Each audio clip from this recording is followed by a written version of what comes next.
Living Salme, en Josep Salmerón.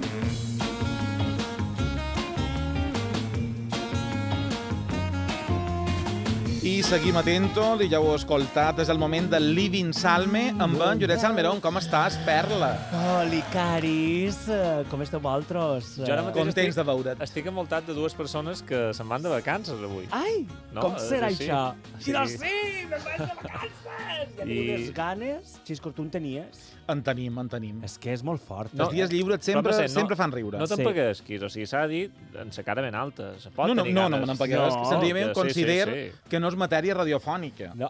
Que és que feim el programa per team. Això també és No? bo, això també és bo. No, l'empagueïment no ve perquè no volia confessar No, que me'n vaig de viatge. i de- Com si no. fos una pantoja. Hoy quiero confesar... que No, me voy de m'és igual. vacaciones. A mi m'agrada. Podríem fer Un coble, una punt copla, cat. punt vacances. Punt vacances, saps? ne farem.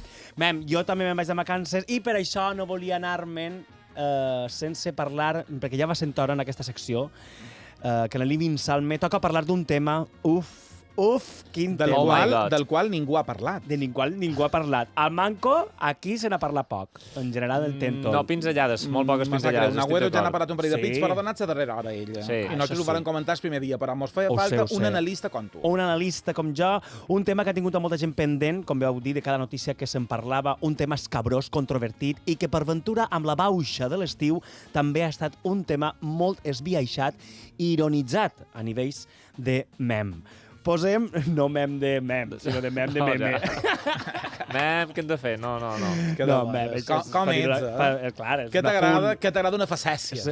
Sí, és que com és un programa de paraules, el Tèntol, per a dir-ho bé.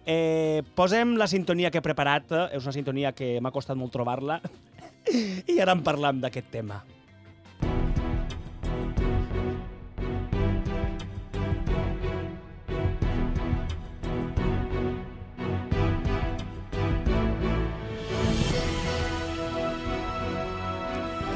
Clara Nadal és perseguida per un asesino. És que clar, és que això és Lídia motivos Bosch. personales. Lídia Bosch és la protagonista. Sí, motivos personales, i és que té tots els ingredients aquesta cançoneta per poder parlar d'aquest tema. Sí, amigues i amics, el tema del que volem parlar és del cas Daniel Sancho, també anomenat cas Tailàndia, o el cas de l'esquarterament d'Edwin Arrieta, o també, si m'apures, per el que vos deia d'ironitzar, el Pocholo Sangriento.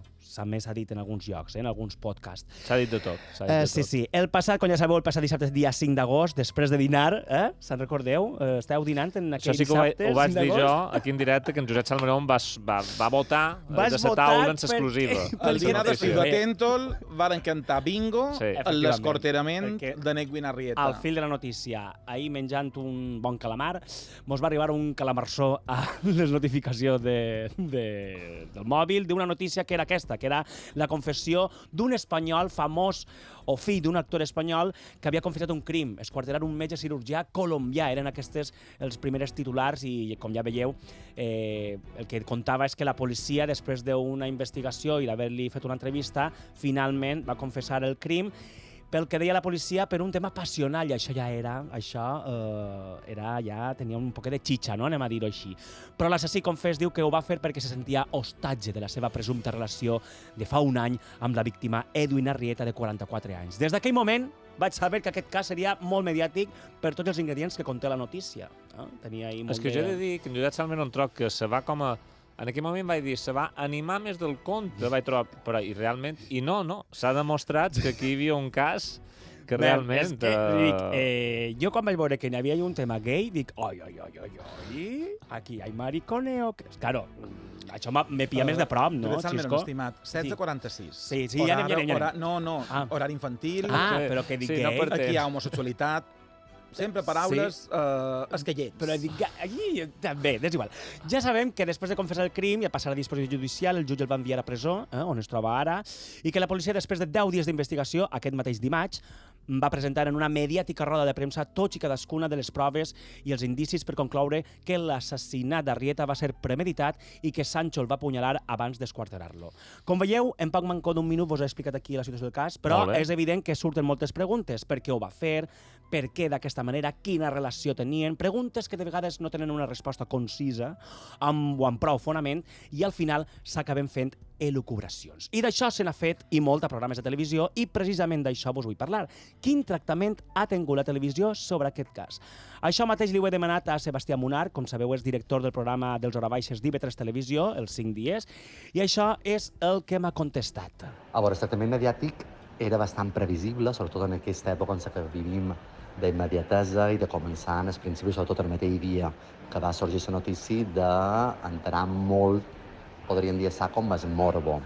Una cosa que durant els darrers dies o les setmanes que han passat s'ha insistit. Jo crec que morbo ha estat el que ha iniciat tot aquest debat, en el qual, bàsicament, més enllà de l'assassinat i de la manera, s'ha anat per el tema de l'orientació sexual d'en Daniel Sancho, de qui és fill de, net de, i s'ha fins i tot dulcificat moltes vegades el tractament d'aquesta persona per el lloc on era, Tailàndia, les presons, etc.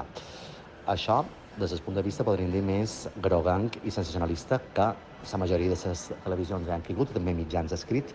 I, per altra banda, però, és un fet més que noticiable, el fet del que ha passat al Sant Espanyol, i per una sèrie, un true crime, òbviament, té tots els ingredients per ser novel·lat i ficcionat. Més enllà d'això, òbviament, una vegada més, s'ha caigut en tots els tòpics que se poden haver caigut sobre un succés d'aquestes característiques. Què en penseu vosaltres del tractament que se n'ha fet? A mi hi ha una cosa que m'agrada d'en Sebastià, i és que parla de true crime, no? Ha fet aquest concepte. Jo crec que també molta gent mos hem arrossegat sí, a vivim conèixer... en aquesta onada, efectivament, no? aquesta onada de true crime. De multitud de programes, de sèries, de ficció, de docuficció. Podeu veure la graella d'IV3, tenim Memòria Negra, però podem parlar de crims, podem parlar de l'Hora Fosca, que és la que fan en Apunt. I també el documental sobre la investigació de la mort de Mario Biondo. Que va ser el mateix cap de setmana i el pobret, el documental no. Ja, no, és que era l'home de Raquel Sánchez Silva, que ha estat en el número 2-3 durant un parell de setmanes de més vistos a Netflix. I d'aquí poc, Netflix estrenarà el que seria la ficció del cas de la Guàrdia Urbana que va ocórrer en Barcelona. O sigui, estem tots que qui més qui manco ha vist un programa o alguna sèrie o algun documental sobre algun crim o true crime, que és el gènere que se li diu. A mi el que m'ha sorprès, no sé tu què en penses, Salme, és la insistència que tenia la premsa espanyola en desacreditar la policia tailandesa. Ai, sí. Que escolta'm, no serà el CSI Miami. Efectivament. Però si tu tens una persona que ha vengut i t'ha confessat haver escorterat en aquell home, És que... trobes el caiac on anava a tirar les bosses en sang. I unes camaretes. I començaven la cadena de custòdia. Les càmeres estan pixelades. Podria ser ell com podria ser un altre. No concorda el timeline. Perquè, clar, ja saben que totes les càmeres del món estan sincronitzades. Tu un súper, si compres a les 3:15 i surts a les 3:15 a la càmera, si en el tiquet no posa que són les 3:15 quan pagues, és que aquí hi ha una mà negra que intenta inculpar en aquest jove. A mi el que me sorprèn és, primer, la negritud, si existís aquesta paraula, d'escàs, com és de sòrdid, sí, això. que vas cortant de qual costuma per ahir flipant, i com han blanquejat en aquest al·lot. Primer, perquè és guapo, perquè és jove, perquè l'altre era un home major i perquè era famós. En aquest cas l'assassí, l'assassí confés... Bé, era fill de famós. Era fill de famós. Precisament d'aquesta mateixa pregunta de quin tractament ha fet a la televisió ho he preguntat als meus seguidors de l'Instagram, que he de dir que jo he anat publicant cosetes d'allà en el meu Instagram, ja d'una manera... Sí, no, tu t'has ficat molt. Quasi m'ha ficat molt, des d'una part més també còmica, però també amb ganes d'informar, amb una qüestió d'informar sense caure precisament en això, en esbiaixar la informació. I perdona, una cosa, que tothom destaca, que Edwin Arrieta havia sortit d'extra a una pel·lícula on teòricament es cortarava qualcú, i aquí ningú ha recordat que es predí d'en Sancho Petit va fer un capítol de La huella del crimen. Ah, mira. El crimen de Jarabo. O sigui, en Sancho Gracia. Clar, en Sancho Gracia es predí, a part de ser Curro Jiménez i d'una sèrie que a mi m'agradava molt, qualque reparició com era Camioneros. Cadascú té un passat. Aquest home va participar a La huella del crimen i no descartem que el seu net hagi vist 100 vegades Clar. el capítol aquest d'Espredir. O Dexter, és que jo què vols que te digui, Dexter. clar, o sigui, és que Has de és dir que això. no és Cortera, Espredir, en aquest capítol. vale. És més Però és matar amb més pistoles i assassinar pim-pam, i panyo, 4 panyo. guinevetades. Però que tot i així... També es podria fer, no? De lo que has dit tu del guapo, del blanquejar, això també ara ho xerrarem, i moltes de les coses que he demanat a l'Instagram, la gent que m'ha contestat em diu, mira, lamentable, un circ. Una altra persona que em diu, un circ barat. Molta gent, això també és curiós, està ignorant el crim. És a dir, ja passam a un terreny personal i mos oblidam de que n'hi ha hagut allà un crim que ha sigut un esquarterament. També n'hi ha qualcú que me diu que és tendenciós i mostra el privilegi blanc, que això és el que deies tu del tema de desacreditar la policia tailandesa. És com que què passa? Que perquè sigui un país del tercer, segon món, ja està tot mal, ai, màfia. Jo he de dir que des del principi EFE, que va ser l'agència EFE, que és la que va, diguéssim, treure la notícia, demanava molt a l'advocada d'ofici o al mateix, o quan podia, al mateix Daniel Sancho, de com l'havia tractat la policia, perquè precisament era aquesta pregunta de a si és que l'ha forçat a que confessés un crim, per aquesta cosa, no?, aquest rerefons sempre de També pel·lícules. També he de dir que la roda de premsa, durant la qual van explicar tot el tema aquest, Sí. amb aquella espècie com de cartells que Sí. van fer de fotos, que semblava més un PowerPoint Bueno, era d'una escola d'empresarials. Era un rolimap Sí, no? Que era una presentació d'una escola d'empresarials. Sí. Aquí Saps és que- mort, aquí tal. Me va deixar un poc flipat. Saps què para? Que jo crec que la policia està aprofitant aquest cas per internacionalment veure que són capaços de fer investigacions i és també un toc d'alerta a la societat del primer món de dir, si feu turisme, molt bé, però... que Aquí no també- sabem matar la gent. Això. I molta gent m'ha dit això, molta gent m'ha dit que n'hi ha homofòbia en el cas, que s'ha tractat en moltes televisions, blanquejament de l'assassí que acaba sent víctima, això és el que deies tu, molt heavy tot plegat, me diuen. Si no fos famós no seria notícia, pot ser també, poc se n'ha parlat de la víctima, basura, fatal... Bé, una sèrie de respostes que van un poc en la línia de... no han anat molt fins en alguns mitjans. I precisament us vull posar un altre àudio perquè li he demanat a un analista i crític de televisió important, podríem dir, a nivell nacional. Ell és en Borja Terán i li he demanat si precisament per ser famós i per ser guapo, com deies, Xisco, això ha fet que molts de programes de televisió han tractat de manera esbiaixada el cas. Como es un guapo de manual que podría haber sido otro actor de éxito, otro galán de éxito, pero en realidad ha sido un descuartizador, lo que se están haciendo los medios de comunicación, no todos, pero sí muchos, es dulcificarlo. Además está en un país exótico con todo eso lo que conlleva para la trama de la película irreal. Pero la realidad es otra. Y al final este modus operandi de algunos medios solo delata los prejuicios. Cómo seguimos castigando al latinoamericano, al homosexual, y cómo intentamos blanquear al hijo de celebrities que encima és guapo. En Borja, ja l'heu escoltat, critica que al final molts de mitjans han acabat per caure això, en els tòpics, en els estereotips, per explicar el cas i d'alguna manera que arribarà a l'audiència, no? Diuen, anem a caure amb això, que tota l'audiència, tota la ciutat d'això sí que en sap i no han fet del tot bé. I que també som en l'estiu, hi ha poc material i tenim en Sandra Barneda sota mínims a Telecinco, que han descobert que parlant i enviant a 34 reporters allà a aixecar la darrera estora que hi hagi a Tailàndia, com a mínim graten que t'ho dic una cosa, jo s'ho he pensat, no és el mateix que t'enviïn, no sé com dir-ho, a un país en si ven o a un Dinamarca on te mors de fred, que t'enviïn a Tailàndia a fer de corresponsal, que és el que diu en Xisco. Sé que tens feina, però tampoc en tens tanta perquè ja està tot aclarit. Vull dir que és una estada a Tailàndia interessant, també, per aquests reporters. Joan, això són paraules d'en Joan Ferrer. No ho veig tan clar, això. No sé si compraria aquest discurs, però bé. Jo, el que heu dit d'estiu, li he preguntat també a en Borja Terán i això és el que m'ha contestat. El morbo nacional que ha despertado el caso de Daniel Sancho ha salvado el verano a algunos magazines que tenían poco contenido en vacaciones y que sus audiencias no iban como se esperaba.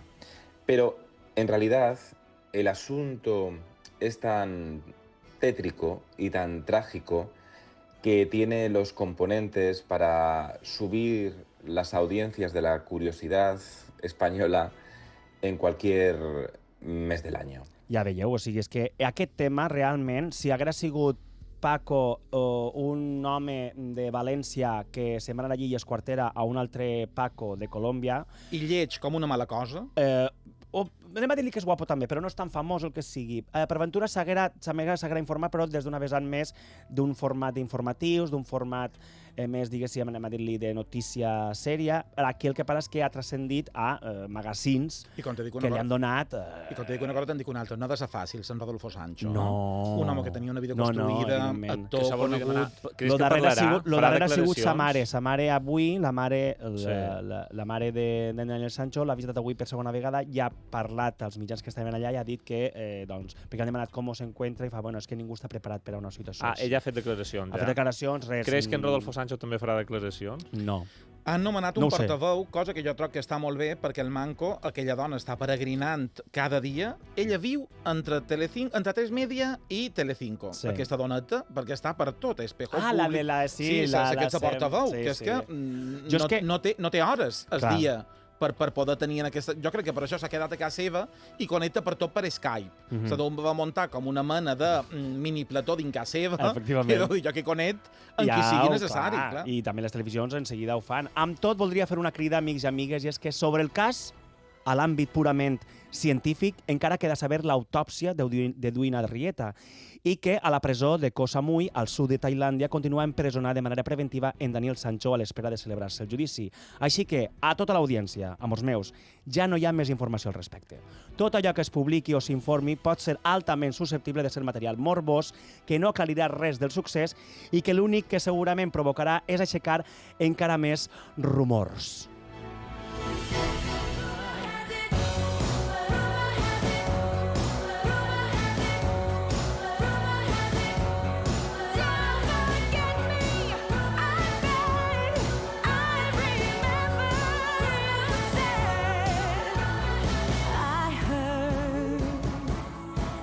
You settled down, that you found a girl and you're married now. I amb aquest mashup de Glee, Josep Salmero, moltes gràcies per aquesta anàlisi. Gràcies, Josep. Te'n vas de vacances, però tornaràs aquesta propera setmana. Jo dimarts penso vindre aquí i oferir-vos un Livinsal especial. Molt bé. I estarem esperant en Candeletes, jo des de casa estaré escoltant aquest Livinsal més especial i nosaltres ara, res, que soni una miqueta més de música i tot d'una tornam a l'Hora VIP, avui, ja ho sabeu, amb en Javier Matesanz com a convidat estrella d'aquest programa.